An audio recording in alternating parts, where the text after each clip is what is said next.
Welcome back, Guardians. Today's report is going to be a little bit more informal, as we don't have too much to go on for Destiny 2's story and lore just yet to make it a full, impactful, or otherwise insightful lore video. But I do want to cover a few topics and drop some speculation on what the future could hold. In this video, I'm going to cover some of those topics that I am most interested in, and some topics that I've heard and seen a lot of clamor about, both before and after the beta, which, keep in mind, I haven't played. So if I missed anything substantial that I should talk about or focus on for the future, let me know in the comments. In this report, I'm going to cover Rasputin, the new Fallen House, or at least the resurgence of the Fallen, SIVA and Exodus Black, our Guardian's connection to the light, and finally, the future of the Traveler. Some of these topics are seen in the beta, and some topics are semi-foreshadowed in Destiny 1's lore and grimoire. But with the recent reveal from Mark Noseworthy and Luke Smith in regards to Destiny 1 being sort of a zero edition for the overall story. So while a lot of characters and backstory will carry over, some stories like, say, the Exo Stranger and the Reef are getting sidelined or removed completely. Regardless of what's been said, I sincerely doubt that they would remove all of the current backstory setup with Destiny 1 and its expansions. With that being said, let's hop right into it. The first topic I'd like to cover is Rasputin. Some of the lore behind him and what his role may be in Destiny 2. Now, if you haven't watched my conspiracy theory video where I suggest that Rasputin was or is the Consul, Gaul's right hand, I recommend watching that. It's a fun little distraction and also extremely unlikely, but it sort of gives you a better picture of the AI warmind. To be clear, Rasputin isn't necessarily an ally of Guardians, and this information dates back to the time of the Iron Lords and their incursions to capture SIVA and utilize that technology to restart another golden age. Rasputin has a pretty large influence on both Destiny's prehistory, the events that take place before the game, or influence the main lore characters' backstories. For example, Rasputin and the new AI failsafe that we saw on the inverted Spire Strike no doubt have some type of relationship, whether it be an indirect one, as it's highly likely that failsafe was a colony ship AI during the Golden Age. This would have most likely put the AI under direct command of Rasputin, or at least in some type of communication with him. But the more important part of this story is the large role Rasputin had in Destiny's Rise of Iron, especially when Saladin is roughly quoted with saying that, quote, "The Vanguard believe Rasputin to be a Golden Age warmind, but he hasn't been that in a long time," end quote.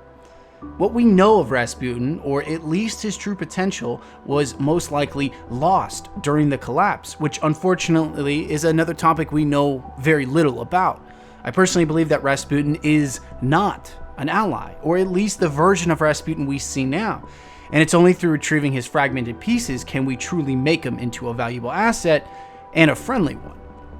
This also segues us into the arrival of new war minds. Maybe we will see more, especially come the Rasputin DLC and this talk of Morse code on the farm. The next topic to cover is the new or old Fallen House that we again see in the inverted Spire Strike and some of Destiny 2's reveal pictures. Now, it's long been suggested that the Fallen are the most likely to be friendly to Guardians come Destiny 2. With the expansion of Varrix's House of Judgment in the Reef, we saw that idea explored a bit more in Destiny 1. But the Fallen backstory is the most prevalent supporting foundation of suggesting that the Fallen were originally like humanity, Guardians fighting for the Traveler. They are now a people lost after a cataclysmic event in which they call the Whirlwind, an event that destroyed pretty much their entire culture, history, and identity. Even their name implies a much larger and richer history, Fallen.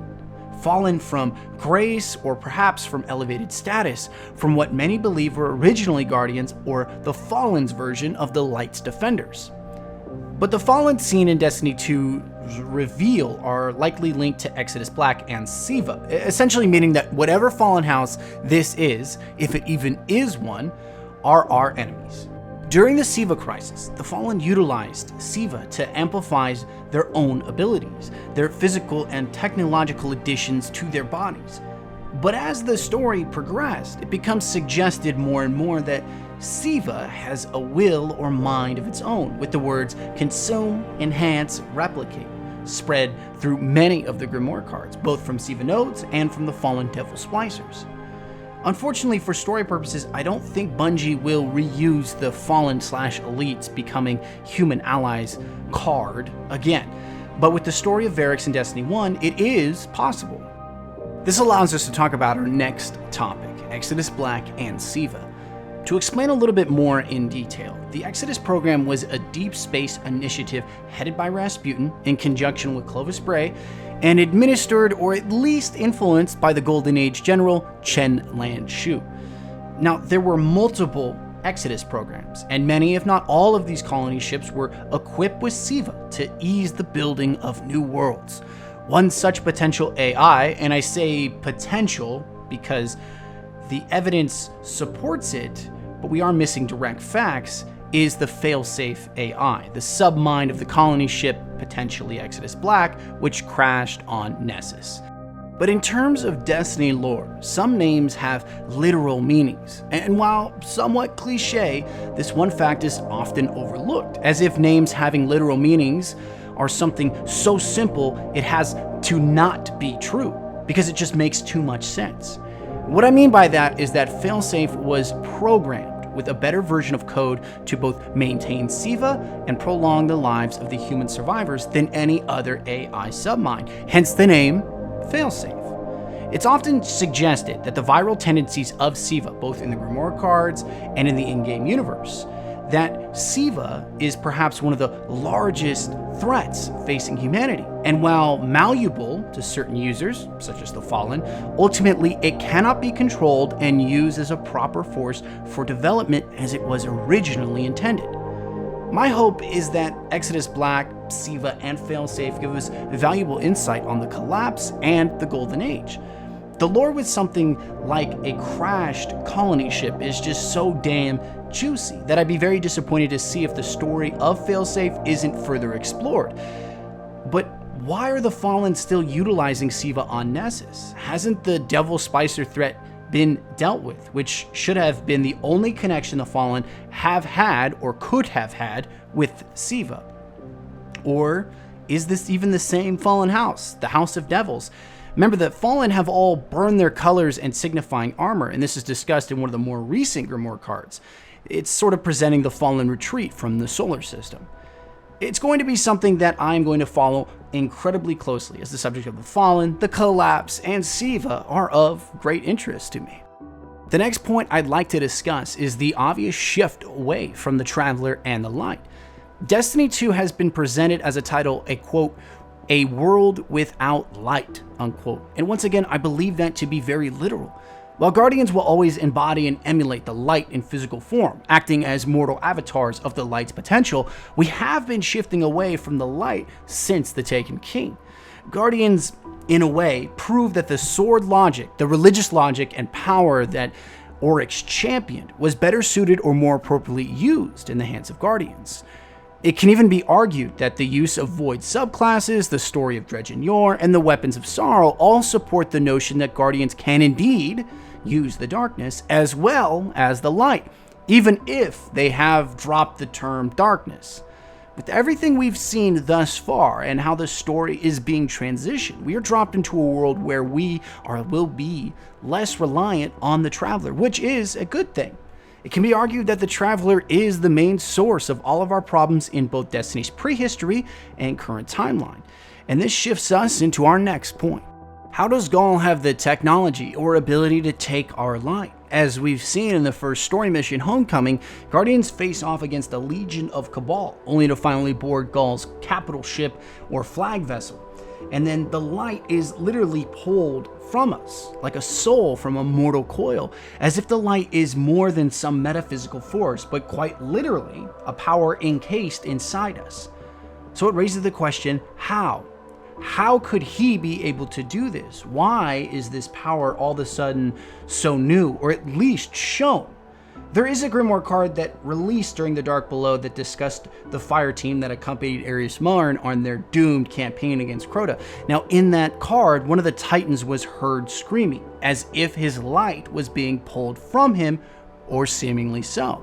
So this technology or power isn't exactly new, but it remains all but threatening.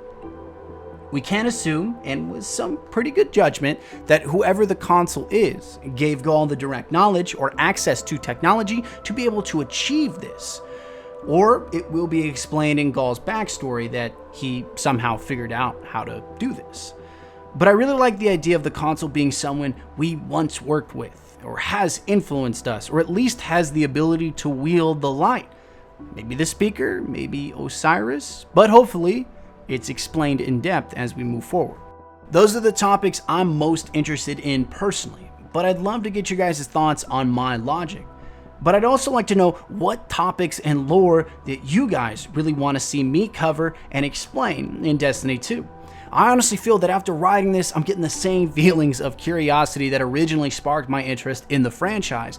The universe is just so damn rich and awesomely cool lore, and I cannot wait to share future videos with all of you. Make sure, if you haven't already, join our Discord. Once Destiny 2 drops, we'll be running clan events on the weekends. And to join the clan and run that sexy lore seeker tag, you need to be on our Discord server. The support in the past 4 months has been legendary, and I gotta say, I really love doing these videos again. I can't do this without your guys' help, so honestly, much love and stay tuned for more. Peace.